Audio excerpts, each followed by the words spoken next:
السلام علیکم ورحمۃ اللہ وبرکاتہ۔ تو میرا نام ہے آصفہ تنبولی اور میرے چینل کا نام ہے مس تنبولی۔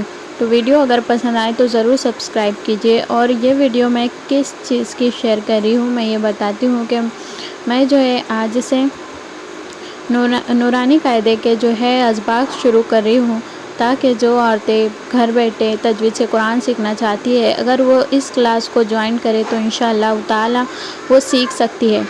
تجوید سے قرآن پڑھنا آج کے دور میں بہت ضروری ہے، کیونکہ عربی میں ایسا ہوتا ہے کہ زبر کی جگہ زیر لگا دینے سے، زبر کی جگہ الف بڑھا دینے سے، یا شین کی جگہ سا، شین کی جگہ صاد ایسے کر دینے سے معنی مطلب بدل جاتے ہیں، اور کہیں کھینچ دینے سے جہاں نہیں کھینچنا ہوتا ہے وہاں کھینچ دیتے ہیں، جہاں گنہ نہیں کرنا ہوتا ہے وہاں گنہ کر دیتے ہیں، یا مجہول پڑھتے ہیں، تو اس کی وجہ سے ہمیں گناہ ملتا ہے، کیونکہ معنی مطلب بدل جاتے ہیں۔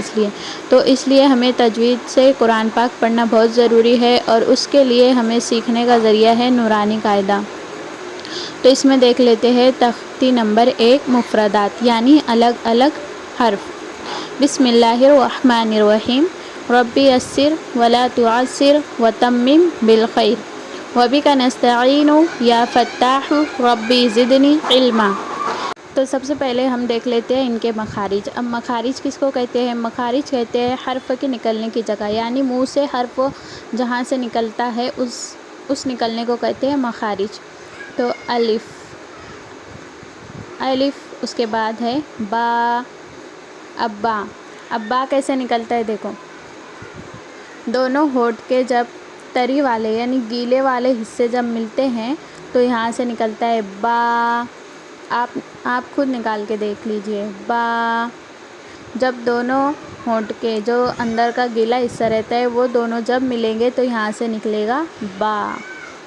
اس کے بعد ہے تا۔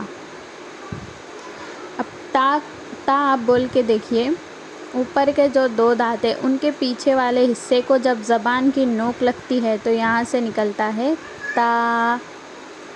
اس کے بعد ہے سا۔ سا میں بہت سے لوگ غلطی کرتے ہیں، جس کی وجہ سے معنی مطلب بدل جاتے ہیں۔ سا کی آواز کو وہ سین کی آواز نکالتے ہیں سا، جبکہ یہ سا کا مخرج یہ ہے، زبان کی نوک جب اوپر کے دانتوں کے کنارے میں لگیں گی تو یہاں سے نکلے گا سا۔ اوپر کے مطلب بیچ کے 2 دانت، جس کو کہتے ہیں ثنایا علیہ۔ جب زبان کی نوک ثنایا علیہ کے بیچ کے 2 دانتوں کے کنارے میں لگے گی تو یہاں سے نکلے گا سا۔ اس کے بعد ہے جیم۔ جب زبان کا بیچ والا حصہ اوپر کے تالو میں لگے گا تو یہاں سے نکلے گا جیم۔ آپ نکال کے دیکھ سکتے ہیں، اور جیم کو سختی کے ساتھ پڑھنا ہے، ایسے جیم۔ اس کے بعد ہے ہا۔ اب ہا 2 ہوتی ہے، ایک بڑی ہا اور ایک چھوٹی ہا، تو یہ بڑی ہا ہے، تو یہ نکلے گی حلق سے۔ حلق کا جو بیچ والا حصہ ہے یہاں سے نکلے گا ہا، ہا۔ جب تک آپ کا مخرج صحیح نہ نکلے جب تک آپ آگے کے الفاظ کی پریکٹس نہ کیجیے گا۔ اس کے بعد ہے خا۔ تو حلق کا جو حصہ منہ کی جانب ہے تو وہاں سے نکلے گا کھا، کھا۔ اس کے بعد ہے دال۔ تو جو تا کا مخرج ہے وہیں سے دال ادا ہوتا ہے۔ تا کا مخرج یہ ہے کہ زبان کی نوک جب اوپر والے دانتوں کے پچھلے حصے میں لگے گی تو وہاں سے نکلے گا تا اور دال۔ ویسے ہی زال، سا اور زال کا مخرج سیم ہے۔ سا جب زبان کی نوک اوپر والے جو بیچ کے 2 دانت ہیں ان کے کناروں پر لگیں گی تو سا نکلے گا، وہی سے زال بھی نکلے گا، زال۔ اس کے بعد ہے را۔ را کا مخرج یہ ہے کہ جب زبان کی نوک پیچھے کی طرف جائے گی اور نیچے کے دانت جو ہے نیچے ہو جائے گے تو یہاں سے نکلے گا را۔ اس کے بعد ہے زا۔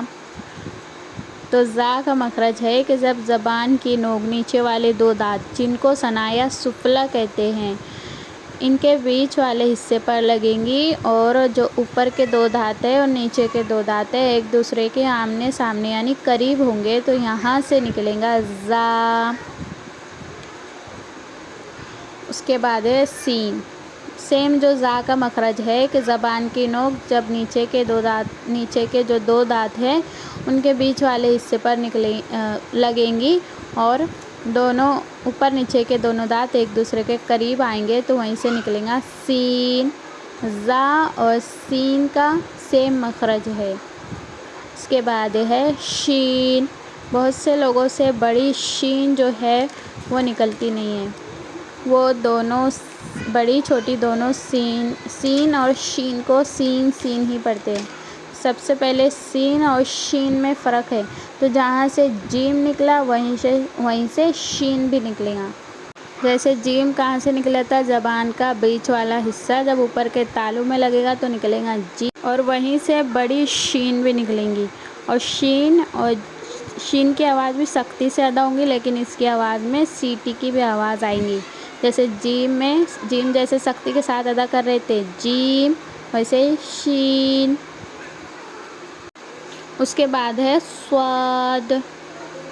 زا اور سین اور صاد کا مخرج جو ہے سیم ہے. جیسے زا اور سین زبان کی نوک جب نیچے والے دانت کے بیچ والے حصے پر لگیں گی اور دونوں اوپر نیچے کے دانت ایک دوسرے کے قریب آئیں گے تو وہیں سے نکلے گا زا اور وہیں سے نکلے گا سین اور وہیں سے نکلے گا صاد.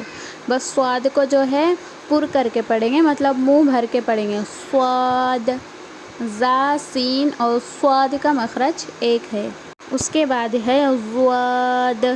تو ضاد کا مخرج بہت سے لوگوں سے نہیں نکلتا ہے، بہت پریکٹس کرنا پڑتی ہے. ضاد کا مخرج یہ ہے کہ زبان کا جو داڑھوں کی طرف والا حصہ ہے، ادھر دائیں طرف کے کنارے والا حصہ، جب وہ جو ہے الٹے طرف کے اوپر والی داڑھوں سے لگانا ہے اور وہاں سے نکالنا ہے.